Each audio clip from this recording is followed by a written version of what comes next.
Hi guys! Welcome to our channel! Talk!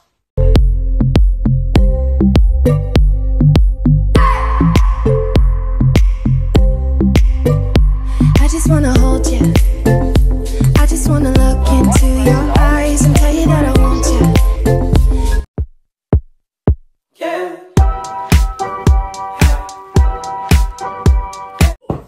Welcome! Ayun.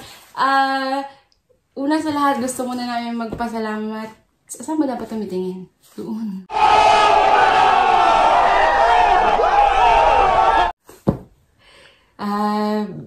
Sa lahat ng nag-subscribe at sa mga kaibigan namin na nag-share, lalong-lalo na sa mga mag-anak namin.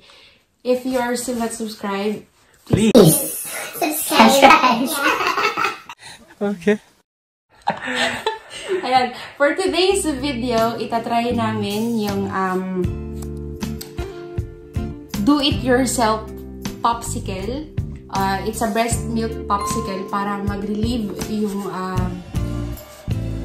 ano ba tawag doon? Yung gums. Have you ever had a dreams that you had yung gums niya kasi nagtitit na siya. So you could do so you want him to do you so much you could do anything. Lahat ng kung ano lang meron kami dito sa bahay kasi hindi basta-basta pwedeng lumabas. Yun lang yung gagamitin namin. Ayun. And this is our baby. And my boy. Oh my God, may sumpong. So, say hi, baby. Say hi. Hey. Hey. Okay. Let's start. Because so voy a la playa, ya subió la marea.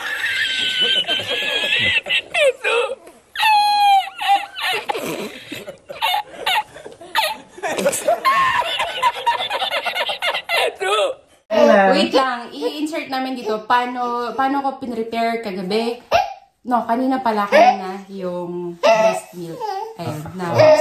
okay, let's start now. Yeah, baby. We will start now, okay? Hi, Mami. So, ang gagamitin lamang natin ay mga items na meron kami sa bahay. Starting off with the pacifier. Isang cover ng bottle niya para maging mold. Isang bottle at saka yung aking manual na pang-pump for breast milk. So, lahat ito na nakikita nyo ay na-sanitize na. Nag-express lang ako ng mga 20 ml na milk.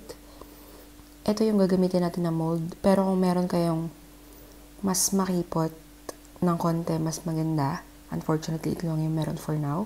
So, ganyan lang karami yung nilagay ko. Mga 20 ml lang. Actually, may tira pa.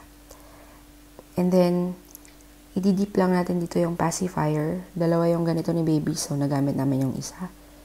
Iiwan lang natin to sa freezer ng mga more than an hour kasi mabilis na mag-freeze ang breast milk. Ayan, ayusin nyo na lang ng lagay. And then, syempre kailangan natin tong i-cover para mas malinis, mas safe para kay baby. So, meron akong container na maliit. Ginagamit ko rin to sa milk niya pag nag-express ako. You can actually use anything na mako-cover. Okay, ito na. Hey, kala baby. Pakita mo muna yung finished product.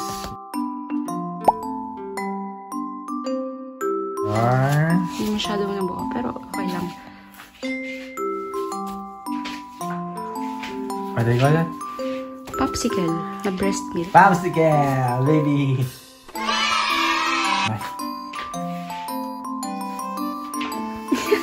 Happy siya. Wow.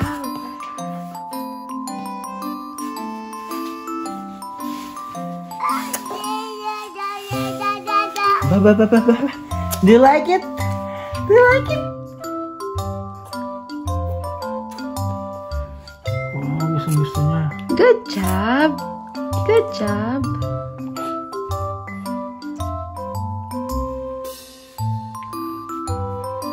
Rest.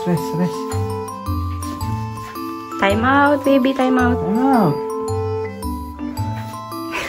Ooh. Time out.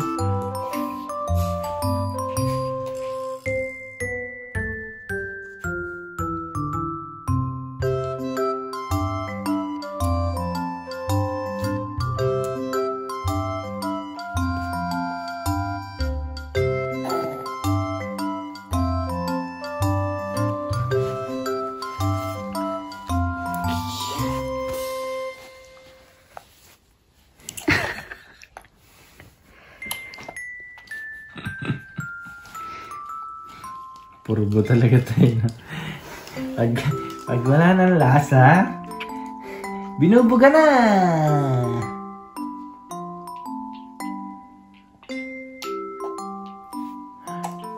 Ubus na! Bubuga na! Don't say that. Oh, good job! Wow naman! Oh naman, my love. Magchuchuchu ka na, ha?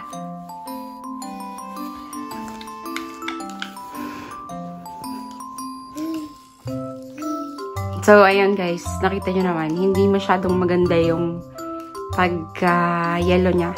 Kasi siguro pagkalagay ko sa freezer, medyo nagtabingi siya.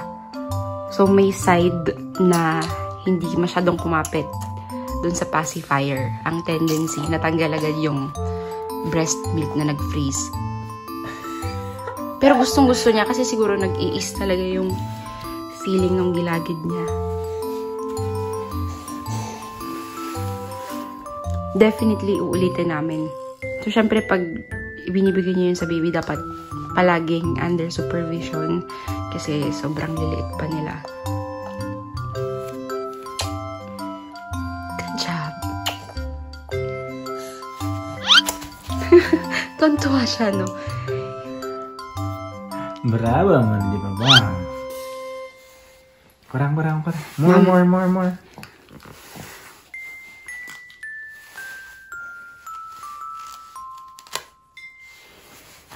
Elias. You can't contain your excitement, my love? Ha?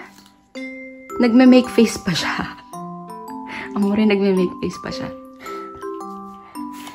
Very good. Sobrang happy niya, no? Te piace, amore, di ba ba? Tu sei maila! Apa!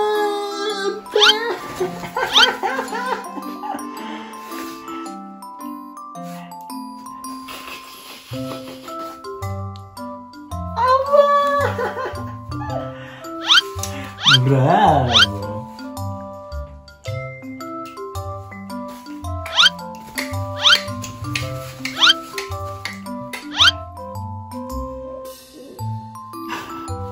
Elias, is that approved? We will make another one?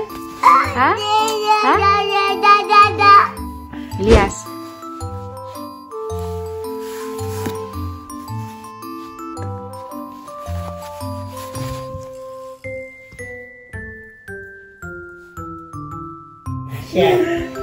Ampuni naman talaga niya! Gusto mo nini. Ampuni! Yan ang maganda. Ganda. See you in our next video.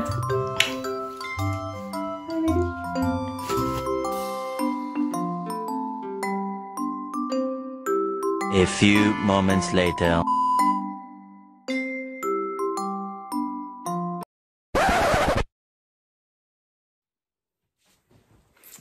Hi guys! Welcome to our channel! Ha! Amo ang palit ng buhok ko. Last na ako. Last na. Fun. Oh my God! Wow! Oh my God! Oh my